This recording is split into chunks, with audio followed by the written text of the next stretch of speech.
Today we're going to be traveling back to the nation of the Republic of Korea, specifically South Korea in the 1980s. Now today, with the rise of K-culture, K-pop, K-food, K-dramas, Korea has become very well known in modern pop culture.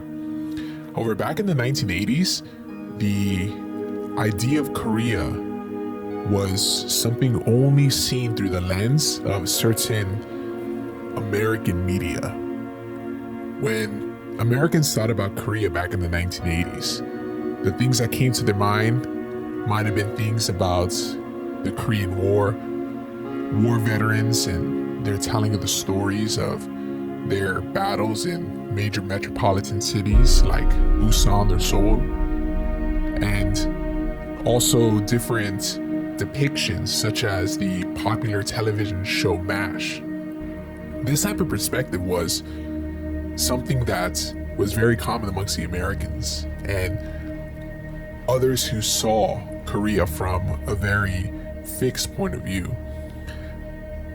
But during this 1980s period, this is a time in which Korea saw rapid economic growths. Though they were once very tiny compared to US standards, and even many people in the nations were seeing an urbanization revolution going on throughout the entire country. This is a tiny period back in the 1980s when we can get a brief view into the window of time, and we can see how Korea was, and we can understand what the people thought and see them through their everyday lives. So let's time travel today back to Korea in the 1980s. Enjoy.